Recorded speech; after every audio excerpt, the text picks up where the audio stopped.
اعوذ باللہ من الشیطان الرجیم بسم اللہ الرحمن الرحیم۔ بیمار دل کی علامات۔ انسان کو کیسے پتہ چلے کہ اس کا دل بیمار ہے؟ اس سلسلہ میں حافظ ابن قیم نے کچھ علامات بتائی ہیں۔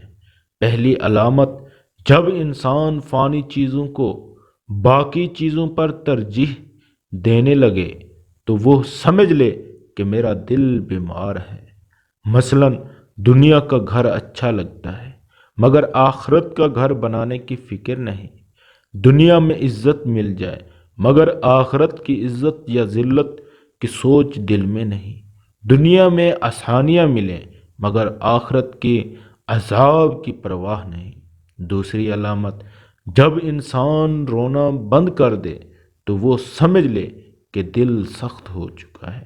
کبھی کبھی انسان کی آنکھیں روتی ہیں اور کبھی کبھی انسان کا دل روتا ہے۔ دل کا رونا آنکھوں کے رونے پر فضیلت رکھتا ہے۔ یہ ضروری نہیں کہ آنکھ سے پانی کا نکلنا ہی رونا کہلاتا ہے، بلکہ اللہ کہ کئی بندے ایسے بھی ہوتے ہیں کہ ان کے دل رو رہے ہوتے ہیں ان کو آنکھوں سے پانی نہیں نکلتا مگر اس کا دل رونا اللہ کے ہاں قبول ہو جاتا ہے اور ان کی توبہ کی قبولیت کے دروازے کھل جاتے ہیں۔ تو دل اور آنکھوں میں سے کوئی نہ کوئی چیز ضرور روئے، اور بعض کہ تو دونوں چیزیں رو رہی ہوتی ہیں، آنکھیں بھی رو رہی ہوتی ہیں اور دل بھی رو رہا ہوتا ہے۔ تیسری علامت، مخلوق سے ملنے کی تو تمنا ہو لیکن اسے رب اللہ تعالی سے ملنا یاد ہی نہ ہو تو سمجھ لے کہ یہ میرے دل کے لیے موت ہے۔ لوگوں کے ایک دوسرے سے ملنے یا ان سے تعلقات ہوتے ہیں کہ ان کے دل میں ایک دوسرے سے ملنے کی تمنا ہوتی ہے تو وہ اداس ہوتے ہیں اور انہیں انتظار ہوتا ہے مگر انہیں اللہ کی ملاقات یاد نہیں رہتی۔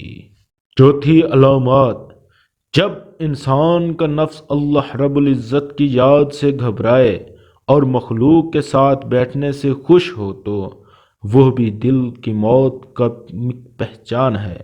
اللہ کی یاد سے گھبرانے کا مطلب یہ ہے کہ جب انسان کا دل تسبیح پڑھنے اور مراقبہ کرنے سے گھبرائے تو اس کے لیے مسلح پر بیٹھنا بوجھ محسوس ہوتا ہے۔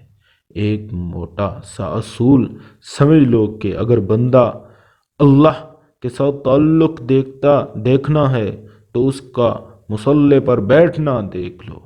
ذاکر شاغل بندہ مصلی پر اسی طرح سکون کے ساتھ بیٹھتا ہے جس طرح بچہ ماں کی گود میں سکون کے ساتھ بیٹھتا ہے، اور جس کے دل میں کجی ہوتی ہے اور اس کے مصلی پر بیٹھنا مصیبت ہوتی ہے وہ سلام پھیر کر مسجد سے بھاگ کھڑے ہوتے ہیں۔ کئی تو ایسے ہوتے ہیں کہ مسجد میں آنے کے لیے ان کا دل آمادہ ہی نہیں ہوتا۔ اللہ اکبر۔ اللہ تعالی ہمیں ان سب سے بچنے کی توفیق عطا فرمائے اور مسجد میں اور نماز پڑھنے کی توفیق عطا فرمائے۔ اللہ اکبر۔